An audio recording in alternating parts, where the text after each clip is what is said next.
Hi, ಇವತ್ತು ನಿನಗೆ ಒಂದು ಗಂಡು ಜಿಂಕೆ ಹೆಣ್ಣು ಜಿಂಕೆಯಲ್ಲಿ ಅನುರಕ್ತವಾಗಿ ಅಂದರೆ ಅದರ ಸಂಗ ಮಾಡೋಕ್ಕೆ ಹೋಗಿ ತನ್ನ ಪ್ರಾಣನೇ ಕಳ್ಕೊಂಡಂಥ ಕಥೆನ ಇದನ್ನು ಹಿಂದಿನ ಜನ್ಮದಲ್ಲಿ ಆ ಜನ್ಮದಲ್ಲಿ ಬೋಧಿಸತ್ವ ಅಂದರೆ ಬುದ್ಧನ ಹಿಂದಿನ ಜನ್ಮ ಬೋಧಿಸತ್ವ ಒಂದು ವನದೇವತೆಯಾಗಿದ್ದಾಗ ನೋಡ್ತಾನೆ ಆ ಕಥೆನ ಹೇಳ್ತಾ ಇದ್ದೀನಿ.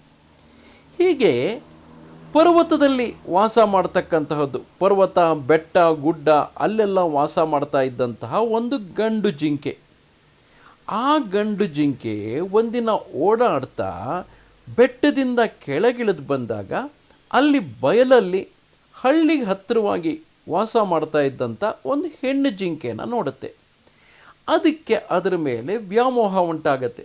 ಸರಿ, ಅದು ಆ ಹೆಣ್ಣು ಜಿಂಕೆ ಹಿಂದೆ ಬರುತ್ತೆ. ಆಗ ಆ ಹೆಣ್ಣು ಜಿಂಕೆ ಹೇಳುತ್ತೆ, ನೀನು ನನ್ನ ಹಿಂದೆ ಬರಬೇಡ, ನೀನು ಬೆಟ್ಟ ಗುಡ್ಡದಲ್ಲಿರೋನು, ನಿನಗಿಲ್ಲೆಲ್ಲ ಬೇಟೆಗಾರರಿರೋದೆಲ್ಲ ಗೊತ್ತಾಗೋದಿಲ್ಲ, ಇದೆಲ್ಲ ಹಳ್ಳಿಗೆ ಹತ್ತಿರವಾಗಿರೋಂಥ ಜಾಗ ತುಂಬ ಅಪಾಯಕಾರಿಯಾಗಿರುತ್ತೆ, ನೀನು ವಾಪಸ್ ನೀನು ಬೆಟ್ಟ ಗುಡ್ಡಕ್ಕೆ ಹೋಗು ಅಂತ ಹೇಳುತ್ತೆ. ಆದರೆ ಆ ಗಂಡು ಜಿಂಕೆ ಈ ಮಾತನ್ನು ಹೆಣ್ಣು ಜಿಂಕೆ ಹೇಳಿದ ಮಾತು ಕೇಳದೇ ಇಲ್ಲ, ಆದರೆ ಹಿಂದೆ ಬರ್ತಾ ಇರುತ್ತೆ. ಕೊನೆಗೆ ಆ ಹೆಣ್ಣು ಜಿಂಕೆ ಹಳ್ಳಿ ಹತ್ತತ್ರದಲ್ಲಿ ಗದ್ದೆ ಹತ್ತಿರದಲ್ಲೋ ಓಡಾಡ್ತಾ ಇರಬೇಕಾದ್ರೆ ಅದಕ್ಕೆ ಬೇಟೆಗಾರರಿರೋ ಸುಳಿವು ಸಿಗುತ್ತೆ. ಯಾಕೆ ಅಂತಂದರೆ ಅದು ಮನುಷ್ಯರ ವಾಸನೆ ಗೊತ್ತಿತ್ತಲ್ವ ಅದಕ್ಕೆ. ಓಹೋ, ಇಲ್ಲಿ ಯಾರೋ ಬೇಟೆಗಾರರು ಅಡ್ಕೊಂಡಿದ್ದಾರೆ ಅಂತ ಅನುಮಾನ ಬರುತ್ತೆ. ಅದು ಭಾಳ ಚಾಲಾಕಿ. ಎಷ್ಟು ಹೇಳಿದರೂ ಈ ಗಂಡು ಮೃಗ ಬೇರೆ ವಾಪಸ್ ಹೋಗ್ತಾ ಇಲ್ಲ, ಸಾಯ್ಲಿ, ಅದ್ರದ್ದು ಕಷ್ಟ, ನಾನೇನು ಮಾಡೋಕ್ಕಾಗತ್ತೆ ಅಂತ ಹೇಳಿ ಅದೇನು ಮಾಡುತ್ತೆ ಗೊತ್ತಾ, ನೀನು ಮುಂದೆ ಹೋಗು, ನಾನು ನಿನ್ನ ಹಿಂದೆ ಹಿಂದೆ ಬರ್ತೀನಿ ಅಂತ ಹೇಳುತ್ತೆ. ಆವಾಗ ಈ ಗಂಡು ಮೃಗ ಓಕೆ, ನೀನು ನನ್ನ ಹಿಂದೆ ಬಾ, ನಾನೇ ಮುಂದೆ ಹೋಗ್ತೀನಿ ಅಂತ ಹೇಳಿ ಮುಂದೆ ಹೋಗುತ್ತೆ. ಸ್ವಲ್ಪ ದೂರ ಮುಂದೆ ಹೋಗೋಷ್ಟೊತ್ತಿಗೆ ಬೇಟೆಗಾರರು ಅಲ್ಲೇ ಕಾಯ್ತಿರ್ತಾರೆ. ಟಾಕ್ ಅಂತ ಒಂದು ಬಾಣ ಬಿಟ್ಬಿಟ್ಟು ಆ ಗಂಡು ಜಿಂಕೆ ಪಾಪ ಕೆಳಗೆ ಬಿದ್ದೋಗ್ಬಿಡುತ್ತೆ. ಅದನ್ನು ನೋಡ್ತಿದ್ದಂಗೆ ಈ ಹೆಣ್ಣು ಜಿಂಕೆ ಹಿಂದ್ಗಡೆ ಬರ್ತಿತ್ತಲ್ಲ, ಓಹೋ ಇಲ್ಲೇ ಇದ್ದಾರೆ ಬೇಟೆಗಾರರು ಅಂದ್ಕೊಂಡು ತಕ್ಷಣ ಗುಡು ಗುಡು ಗುಡು ಓಡೋಗ್ಬಿಡುತ್ತೆ. ನೋಡಿದ್ಯಾ, ಗೊತ್ತಿಲ್ಲದೆ ಇರೋ ಜಾಗಕ್ಕೆ ಹಂಗೆ ಹೋಗ್ತಾರಾ?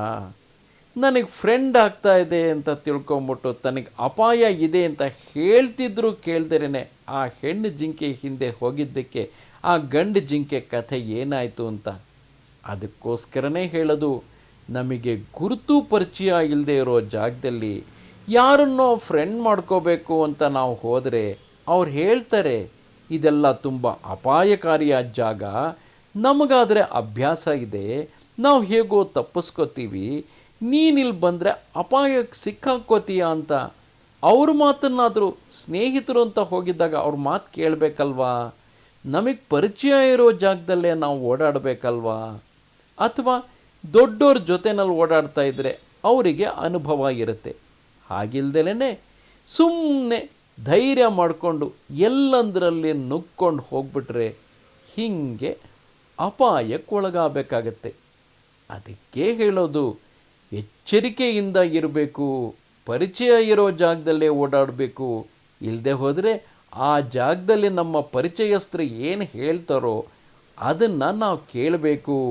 ಇಲ್ಲದೆ ಹೋದರೆ ಅಪಾಯಕ್ಕೆ ಸಿಕ್ಕಾಕ್ಕೊಳ್ಳೋದು ಖಂಡಿತ ಅಲ್ವಾ?